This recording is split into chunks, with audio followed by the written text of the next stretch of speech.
Thank you, my friend.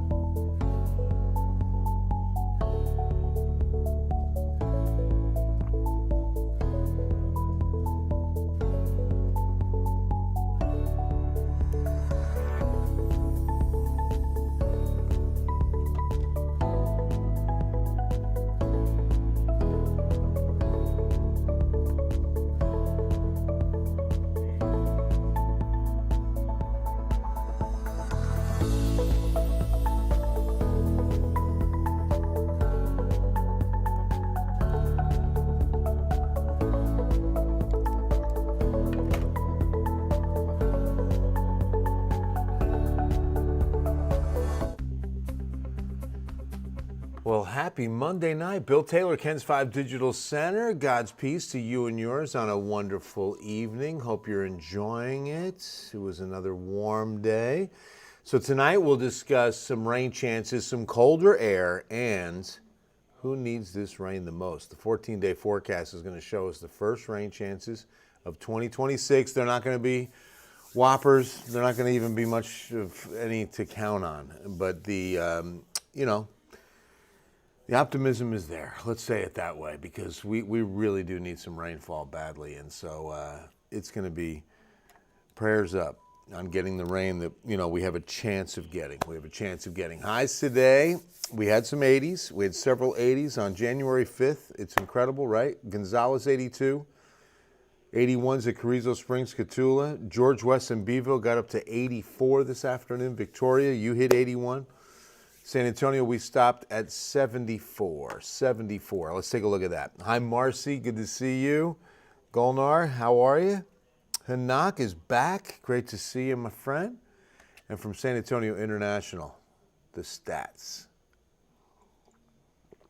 54, nice morning, to about 74, although it was pretty foggy. A little bit of mist to go with that, as dew points were right around the mid-50s as well. So as long as we cool to the dew point, that's what defines relative humidity. When you're matching the air temperature with the dew point temperature. Remember, the air temperature cannot go below the dew point. It'll stop at its dew point, which tells us that the air is saturated. That is 100% humidity.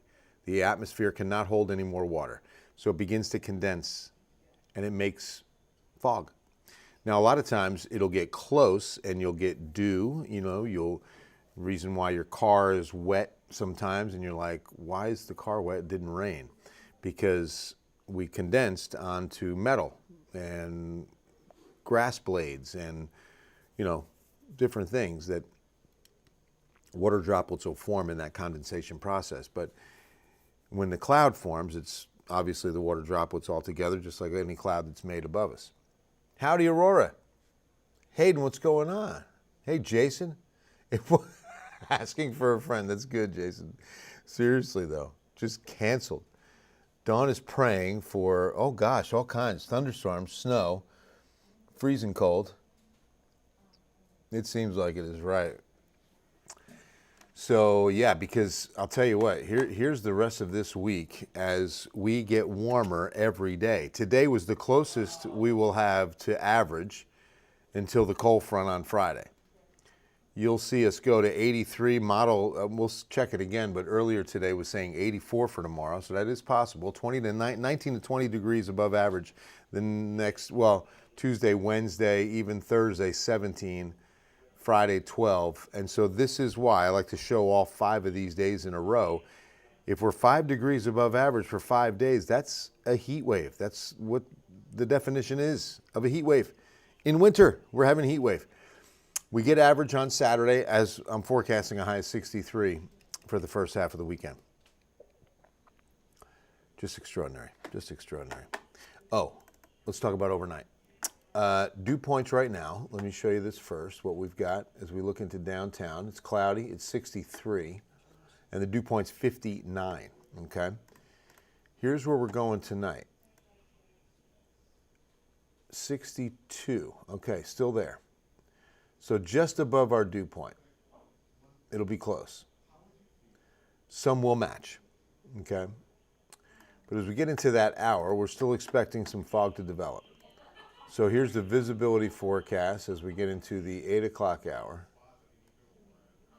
Not too bad. 9/10 of a mile. It's actually improved from forecast earlier.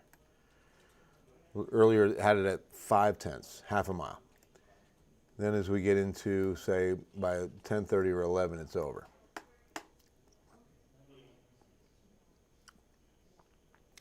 So if we do get enough, in some spots you'll get a little bit of that mist. Not enough to really call it rain. Not even enough to call it drizzle, to be honest with you.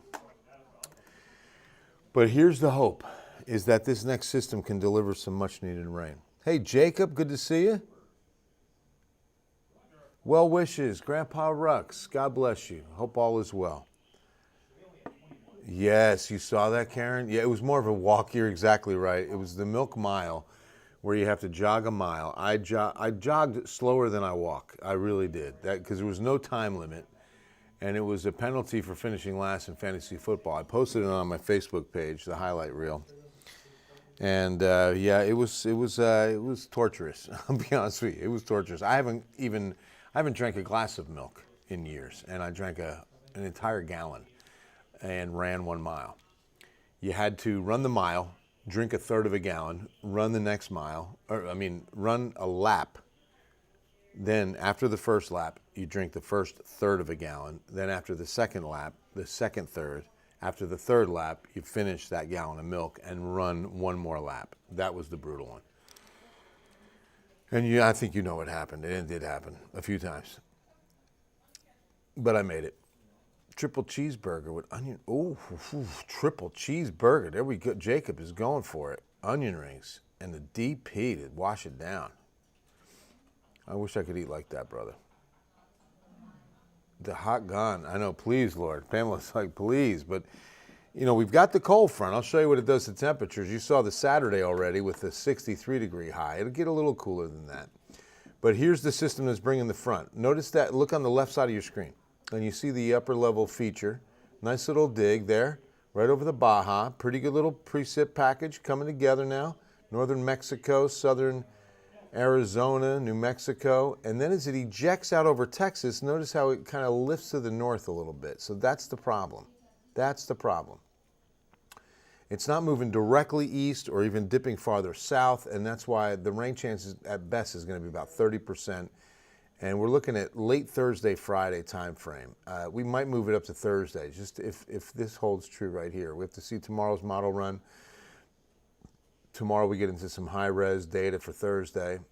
So, and then look at the snow.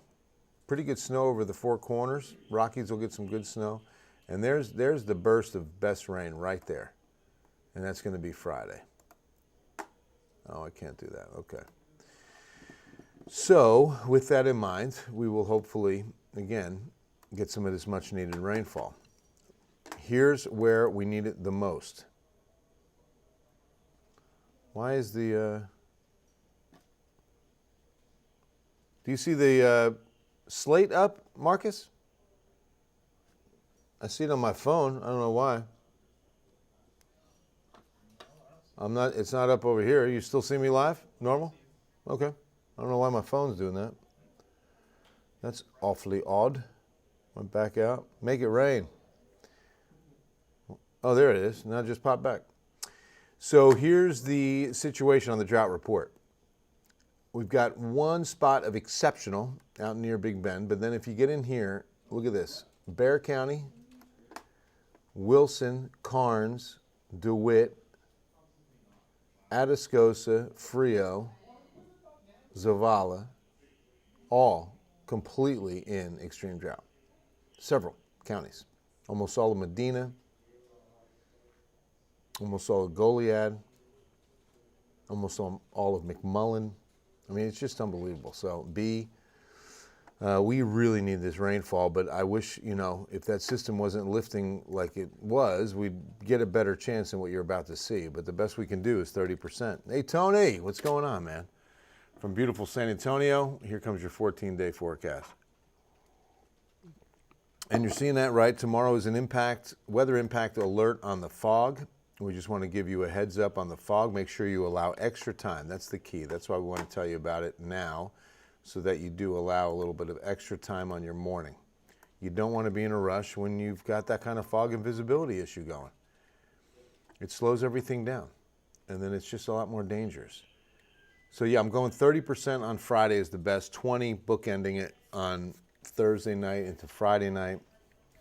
Again, once we get into some high-res data, those could go up. They could come down too. But let's pray. We need the rain. Bring us the rain. Bring us the rain. Make it rain. Make it rain. We need some Florida. Gene, stop it right now. Oh, my gosh. I still need some Florio's pizza in a bad way. I've been really wanting pizza the last several days, and I haven't had any. Not yet. And now you said Florio's. And I'm not even kidding, Gene. The last, 3 days, I've said to myself, maybe today's the day. Get some pizza. Really in the mood for some pizza. And it just didn't happen. You ever have those days where it didn't happen? You want it. You think about it. You maybe even come up with a kind of a quasi plan. Because I'll tell you, who's not bad for a quick one is Matanga's. That's not a bad pizza at all. Okay, let's start here. There's really no such thing as a bad pizza. DiGiorno's is pretty good, right? I'll tell you what. Upstairs, we used to call it, years ago, we had this big vending machine of frozen foods that you could put into the microwave. We used to nicknamed it the Wheel of Death, because there was food items in there that you enter at your own risk, And so there was a French bread pizza with pepperoni. And it came with that little, remember those little boxes? It was like a little aluminum foil box that you'd put it in and then microwave it. And I used to take a few of the pepperonis off the top of the French bread pizza and put them inside the box around the French bread, because then it would make them real crispy. It was really good. Good little inside trick. If I don't even know if you could ever see one of those again, those little French bread pizzas. But even those, again, the point being, even those were good. I mean, there's no such thing as a bad. There's just who's got the better, right? And so Matanga's is not bad. 42nd Street, not bad. Ray's right here at Ken's, not bad. But boy, Florio's, that's my all-time favorite. Dang it, Gene. Peter Piper. I haven't had that in years. The kids, yeah. But I remember not complaining. Thank you, Dale. Appreciate you, brother. God bless you, too. Right, Jared? It's just a matter of the jet stream being positioned farther north than we want it, and so a lot of the systems are staying north. We had a ridge of high pressure build on several occasions that shut things down. Very summer-like weather pattern for us. Even to have it in winter is exceptional. And this was expected with cooling waters of the eastern Pacific, a La Nina. Opposite of El Nino, you typically get a drier, warmer winter. And that's playing out. Playing out. Hey, Lupe. A blessed new year indeed. Thank you. Jason, school's back on tomorrow. Yeah, most districts are all. I didn't realize today was more of just a teacher workshop day. Kids are back in the classrooms tomorrow. Yeah, Easy wasn't bad. I remember those places. Easy cafes. Yeah. Howdy, Roland. The not so average front. Nice. This one will get us to average. This one is a bit better. This one this weekend is coming in Friday, Saturday, and see Sunday's temps, and even Saturdays. 63 to 64, then 39 Sunday morning to 59. Monday looks average, so we'll have a few winter South Texas winter days. That's exactly where we should be before we go back up towards 70, middle part of June. Do you ever make homemade? I don't. I haven't done that in a while. I did it at a friend's house. They had the little wood fire. They had a small outside wood fire, pizza oven, and that was cool. I had a fun night. Jesse's heading to Colorado just to have a real winter. Exactly. Never met a bad pie. There you go, Gene. Nice. That is some truth. All right, guys, going to wrap it up. It's Monday night, and I hope you have a wonderful evening and an even better Tuesday. God bless you. I love you all, and we will see you at 10.